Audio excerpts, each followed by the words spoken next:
Hello, Neil here with episode 8 of Short Stories for Stressed Grown-Ups. This week's journey takes us back to nature to experience just some of the free treats out there waiting to be discovered. If you know anyone else who might also need a helping hand to unwind after a hard day or to drift off to sleep, be sure to let them know about these stories. And if there's anything you'd like me to write a story about, be sure to let me know.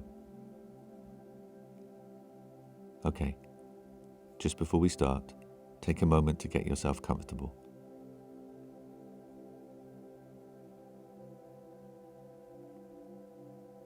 Good.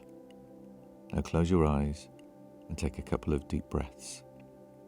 In and out.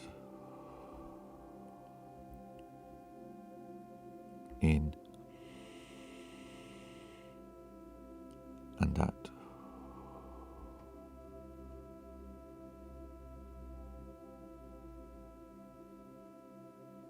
Now, let's begin.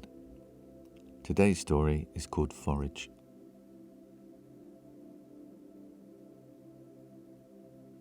Though the late summer sun blazed down, Beth was glad she'd chosen to wear long trousers as she pushed forward through the undergrowth, getting closer to where she was heading. This used to just be low grass, knee height, but her knees had been a bit closer to the ground then. She wasn't sure if it would still be there. So many of the old haunts she'd visited with her great-uncle as a child had been cleared, flattened, and turned into housing estates. In fact, there were no actual landmarks to navigate by at all, but it turned out she'd rightly trusted her instincts as she finally reached the abandoned railway line. She brushed away the clinging stickweeds, petals, and dry grass that stuck to her trousers, then turned right, following the meandering track. It was cooler here. The canopy of trees that seemed to discuss her arrival in whispered voices shielded her from the relentless heat as they swayed either side. Ahead, she could see the signal box, a little more broken, a little more graffiti covered, but still recognisable as the place Keith Griffiths had brought her for her very first snog. She rarely told anyone that her first snog was with a boy called Keith, but it had become increasingly clear she had a soft spot for men who would go on to become estate agents, drive estate cars, and stop on the way home on a Friday night to buy their wives flowers from the garage. She could hear the irritated rasp of the crickets, the occasional fade in and out of curious bees, and imagine the sound the thin flap of the last of the late summer butterflies made as they bounced above the bushes as if on invisible strings. As she continued to follow the gradual curve of the track, the black bridge came into view. It used to lead from somewhere to somewhere, blackened underneath by the soot of 1,000 steam-powered trips. But now it began and ended nowhere. And just before it, on the left side of the bank, was what she was here for, where they used to come. He'd had just 3 rules. Never pick next to the road. Never pick below waist height, because, well, that's where the dogs do their number ones. And the further you get from other people, the better the fruit. Who would want to pick alongside other people anyway, and risk getting distracted from finding the perfect juicy berry, a shiny, symmetrical supermodel of the fruit world? No. Foraging is not a time for having to make small talk with any Tom, Dick or Harry, none of which had been names of ex-boyfriends. She'd brought the same stick they used to share together. As a kid, she told him he should make them and sell them at the market. But every time he'd say, "That's the trouble with inventors. They're always giving their ideas away." It was just a broom handle, with a hook from a clothes hanger screwed into the end. But it was the perfect tool to reach those elusive, elevated, spiky branches, on the end of which hung those aloof beauties that thought they were safe from human pies. The same blackberry bush from 20 years ago was now wilder, higher, and even more saturated with gleaming berries. It seemed even the birds hadn't found this place yet. And, as was the case in the past, The real prizes hung temptingly at the top, smug in their seeming inaccessibility. She placed her rucksack on the floor and removed the weathered ice cream container, once bright yellow, now faded to a pale cream by the sun's light through the window of her shed. She took a deep breath and stepped forward, allowing herself to be immediately enveloped in spindly, thorn-covered arms. She reached at first for the easy ones. Close to hand, those with no precarious overbalancing required. The most gentle of pulls was enough to free them from their tiny green pedestals, some so ripe they disintegrated in her grip, staining stretching fingers in dark purple juice. Occasionally a thorn would scratch or pierce her arms and hands, the host half-heartedly trying to halt the inevitable plunder of its offspring.